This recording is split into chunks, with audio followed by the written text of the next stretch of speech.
Thank you so much for joining us here on Fox First at 10. I'm Katie Steiner. And I'm Leslie Lowe. Look at who's sitting next to me. I know, this is kind of never exciting, get to see you. You work mornings, I work nights, so good to have you here. Yeah, thank you. It's nice to actually work a normal shift.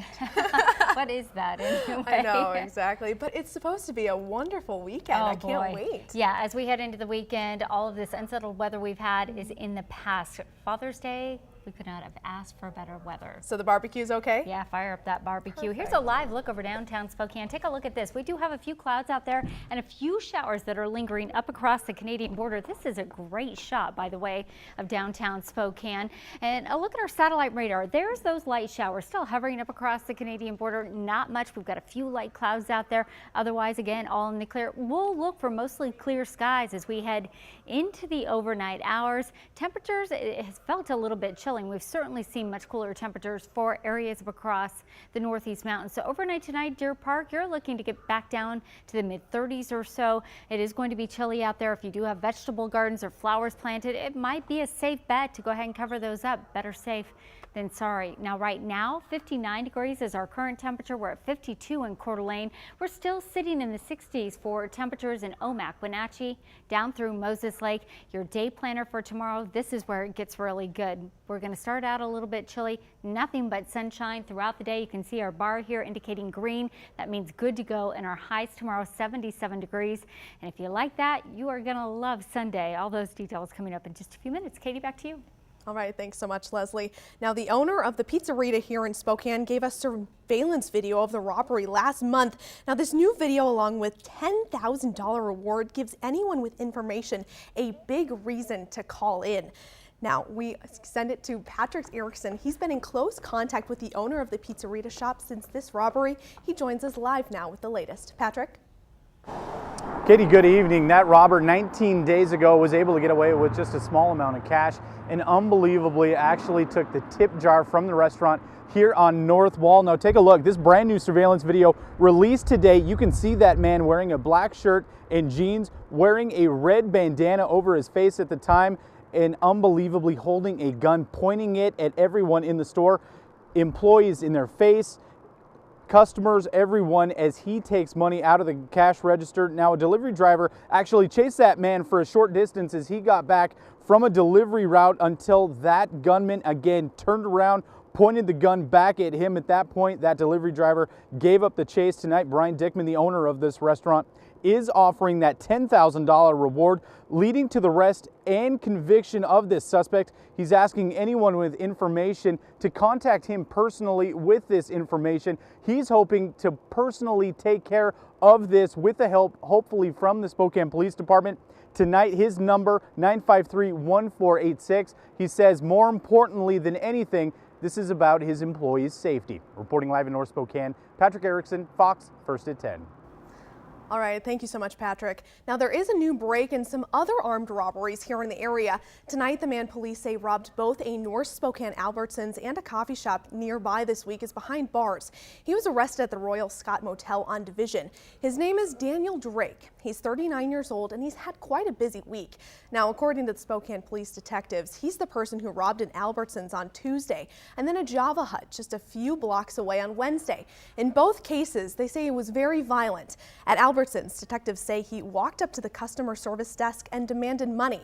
He motioned to a gun he said was in his bag. Now, we don't know if there was actually one there, but still, he got away with cash. And at the Java Hut, he told the employee, a young woman, that he was going to hurt her if she didn't give him money. And that was just a few days ago, but today it was a very different day for Drake.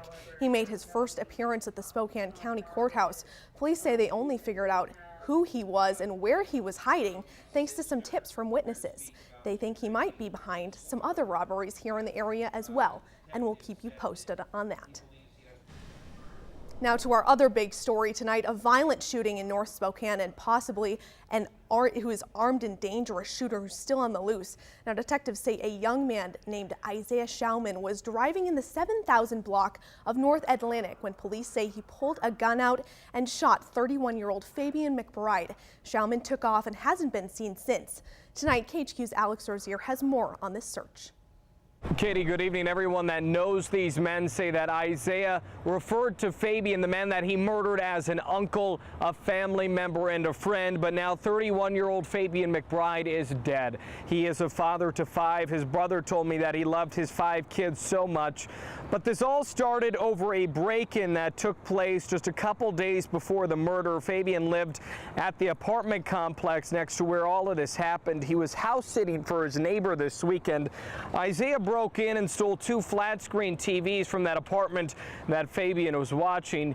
Fabian felt betrayed by this. He wanted to talk to Isaiah about it, but he didn't have the time as Isaiah murdered him before he could do that. A couple of developments tonight. A few things were stolen from Fabian's memorial. His brothers placed some sentimental jewelry and other things next to it. That was taken overnight, but over the past couple of hours, they have been able to build that back up. There will be a memorial benefit to remember Fabian McBride on Sunday at 7:30. That's going to be at Bowles in downtown Spokane. They're trying to pay for a funeral to remember a son, a brother, and a friend to so many. The killer still on the run tonight, 19-year-old Isaiah Schauman.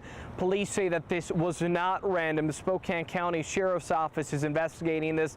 They say if you know anything about the incident, you're asked to call Crime Check. The number 509-456-2233. In Spokane tonight, I'm Alex Rozier for Fox First at 10.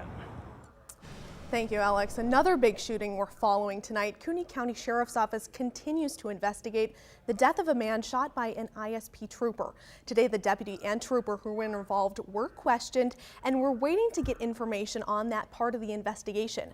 Now, the dash cam video of the whole thing will be released once the investigation is complete, which can tell us more about that struggle deputies say happened. We also learned that the victim, Alexander Mendario of Whitefish, Montana, has no criminal record and no history of problems with law enforcement. His mom told us she's too upset to talk about what happened. And now to an update of the trial of Joe Herrera. You may remember, he's the man that is accused of murdering his girlfriend on Christmas Day. The trial was on hold for the weekend, and it's been a shocking week in the courtroom. Opening statements were earlier this week, and within the first few hours of testimony, the victim's father had to be forced out of the courtroom. It was the first time he had come face to face with a man who may have killed his daughter. Herrera says he is innocent, claiming the shooting of his girlfriend was a horrible accident. Now we're expecting him to defend himself on the stand next week. Our crime tracker alert tonight comes from a small town of Rosalia. Now, it all happened on the rest stop of Highway 195 today. A man ran in with a gun trying to steal money, but when he demanded it from the person inside, the guy didn't have any cash on him, so the robber took his phone instead. The person deputies are looking for is a white man, about 25 years old. He's heavy-set with dark hair and a scruffy beard. He was driving an older white Pontiac car with a cracked windshield. If you have any information, call the Sheriff's Office at 509-397-6266. That number's right there on your screen. Now, it was another day of searching and another day of coming up empty-handed. Rescue crews have been looking for this 79-year-old woman. Her name is Hildegard Hendrickson. She's been missing since last weekend. She went missing on Saturday when she went to go mushroom hunting all by herself about 10 miles north of Lake Wenatchee. People found her car, but other than that, they haven't been able to find anything that would clue them in to where she is. Now, a fire alert tonight. Ready or not, wildfire season is coming, and it's coming fast.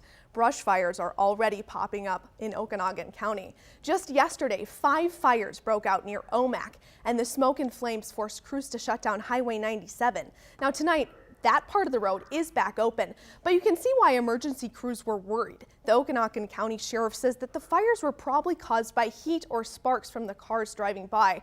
But it's a good reminder for you if you plan to barbecue or light a campfire, just make sure you're very careful, especially since the weekend is going to be so nice. Now, a traffic alert for you tonight, but this time it's good news for a change. If you've been avoiding the Monroe Street Bridge because of the construction, you're in luck. The bridge reopened today, 3 days ahead of schedule. I actually just used it on the way to work. All lanes of the bridge are clear for drivers and walkers for the rest of the summer. Right now at the Spokane County Fair and Expo Center, thousands of yards of fabric are just waiting for someone to snag them up. And tonight, Fox First at 10, Dylan Wollenhaus is live with the story behind this gigantic collection. Dylan? Well, good evening tonight. Yeah, it is quite the sale. You can take a look at some of these photos from the Facebook page. You can see all the fabrics and quilts that line the warehouse out at the Interstate Fairgrounds. Now, this is really a story about sometimes the things that you love. If you're not able to do those anymore, sometimes it's the people that you love that carry on those traditions. Now this goes nice, but I don't know if it's enough fabric. Inside this 14,000 square foot warehouse is a quilter's dream. I like that a lot. The needles, the fabric, the handmade quilts, everything for sale.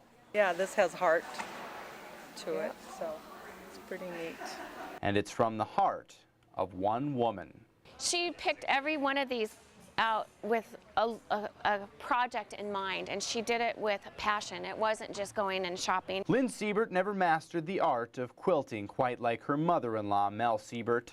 She was hoping that she would be able to teach me. Didn't work. Over the past 30 years, her mother-in-law, Mel, accumulated hundreds, if not thousands, of pieces of quilting tools and fabric. This was all in her basement.